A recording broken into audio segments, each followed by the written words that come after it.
Brûlure de vapeur et d'eau chaude, traitement et recommandations. Le contact avec la vapeur et l'eau chaude peut provoquer des brûlures de différents degrés. Quand consulter un médecin, que faire pour éviter les complications? Dans cet espace, nous le détaillons. Les brûlures de vapeur et d'eau chaude, ou échaudure, sont l'un des accidents les plus courants à la maison. À première vue, ils ne semblent pas affecter beaucoup le tissu. Cependant, ils peuvent causer de graves dommages. Pour cette raison, il est essentiel de connaître votre traitement. Quand vous pensez aux brûlures, la première chose qui vous vient à l'esprit sont celles produites par le feu. Mais, comme le disent les Centers for Disease Control and Prevention, CDC, de tous les patients hospitalisés pour ces blessures aux États-Unis, entre 33% et 58% sont le résultat de brûlures dues à l'eau. De manière générale, il existe différents types de brûlures en fonction de leur profondeur. En ce sens, elles peuvent aller du premier au troisième degré, ce dernier étant le niveau le plus sévère et où les tissus profonds tels que les muscles et les nerfs peuvent être affectés. Comment se produisent les brûlures de vapeur et d'eau chaude? La plupart des échaudures surviennent à la maison lors de certaines tâches quotidiennes. Lorsque l'eau atteint son point d'ébullition, elle se transforme en vapeur. Dans ce processus, les particules deviennent plus petites, mais maintiennent une température autour de 100 degrés Celsius. Par conséquent, l'eau chaude et la vapeur sont capables de provoquer de très graves brûlures. En fait, selon l'Association espagnole de pédiatrie, l'eau chaude à 60 degrés Celsius peut provoquer une brûlure au 3e degré chez un enfant, en seulement 3 secondes. Les brûlures surviennent souvent pendant la cuisson des aliments. En particulier, elles surviennent lors de la manipulation d'objets du quotidien tels que des bouilloires, des cuiseurs à vapeur ou des autocuiseurs. Étant donné que lorsque l'eau se transforme en vapeur, elle élargit la zone qu'elle occupe, elle sort généralement avec une certaine pression du récipient qui la contient. Par conséquent, les dommages générés sur les tissus augmentent. Le CDC détaille que les zones du corps les plus touchées par les échaudures sont les bras et les mains avec une incidence de 42%, tandis qu'en deuxième lieu se trouvent les pieds et les jambes. Ceci est lié au mécanisme d'apparition, car elles peuvent être générées par le déversement de liquide chaud. Symptômes de brûlure de vapeur et d'eau chaude. Les symptômes générés par ce type de brûlure peuvent varier en fonction de la profondeur de la brûlure. Dans tous les cas, il y aura une douleur ou une brûlure dans la zone touchée. En effet, il y aura des dommages directs au tissu qui est entré en contact avec l'eau ou la vapeur. Lorsque vous êtes en présence d'une brûlure au premier degré, en plus de la brûlure correspondante, il n'y aura qu'une rougeur de la zone touchée et un éventuel gonflement.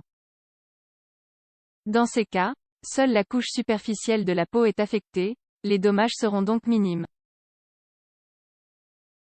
D'un autre côté, si de l'eau chaude ou de la vapeur a provoqué une brûlure au deuxième degré, des cloques ou des plaies apparaîtront sur la zone touchée. En effet, la chaleur a pénétré les couches les plus profondes de la peau et leur séparation s'est produite comme un mécanisme de défense du corps. Enfin, dans les brûlures au troisième degré, vous pouvez voir des cloques. Mais aussi des zones où les tissus profonds sont exposés.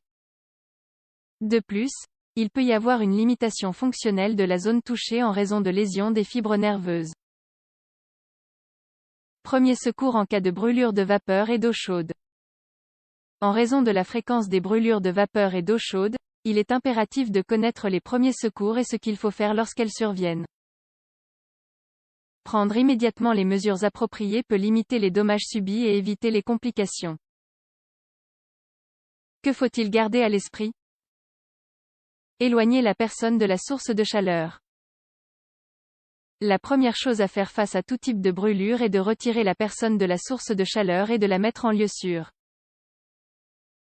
Cela empêchera les zones qui ne sont pas encore touchées d'être blessées.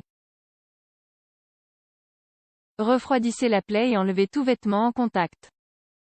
Une fois que la personne est en sécurité, la plaie doit être refroidie. Pour ce faire, il est préférable de plonger la zone touchée dans de l'eau tiède pendant 20 minutes. Cela refroidira le tissu et empêchera la brûlure de progresser.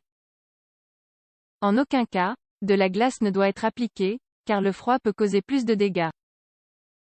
Après avoir refroidi la plaie, tout vêtement ou bijou en contact avec la zone touchée doit être retiré. Dans ce cas, il est généralement préférable de couper le vêtement pour éviter tout dommage.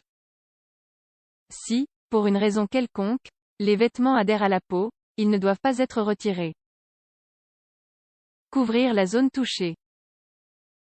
Après avoir retiré tous les vêtements, il est conseillé d'humidifier une gaze ou un chiffon stérile et de couvrir la surface affectée. Si la zone brûlée n'est pas très grande, un bandage qui ne comprime pas trop le membre peut être fabriqué. Le but étant d'offrir plus de protection et d'éviter les infections.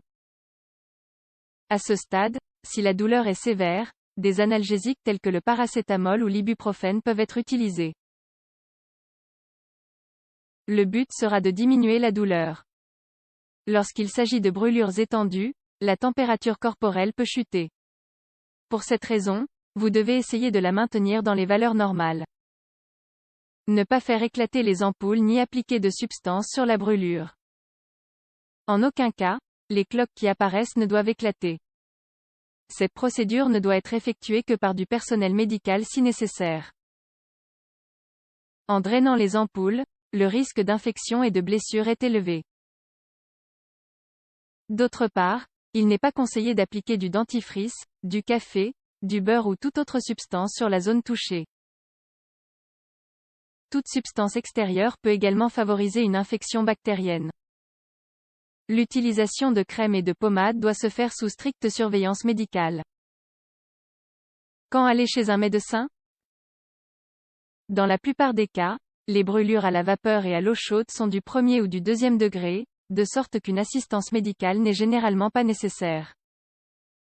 Dans ces cas, suivre les recommandations mentionnées ci-dessus est suffisant pour réussir la récupération.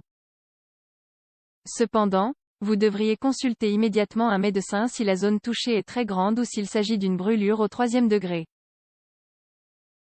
Ces brûlures sont graves, en particulier chez les enfants, et peuvent mettre la vie d'une personne en danger. Les autres situations dans lesquelles vous devriez consulter un médecin en cas de brûlure sont les suivantes.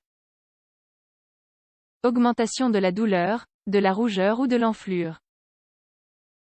Fièvre supérieure à 38 degrés Celsius, présence de liquide purulent dans la plaie. Cicatrisation difficile. Si les yeux ou les voies respiratoires sont touchés. Diverses études montrent qu'entre 30% et 40% des patients atteints de brûlures ont moins de 15 ans. Dans ces cas, il est toujours conseillé d'appeler le service d'urgence.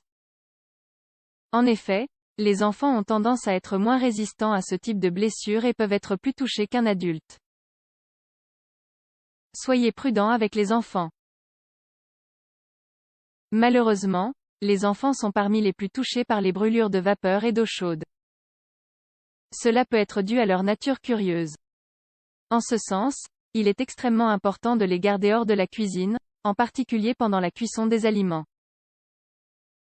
Ce simple acte peut éviter un grand nombre d'accidents. De plus, il convient d'être prudent lors du bain des enfants, et que la température de l'eau ne dépasse pas 37 degrés Celsius. Il est important de se rappeler que la peau des enfants est beaucoup plus sensible et qu'ils sont sujets à des blessures graves, même pendant une courte période d'exposition.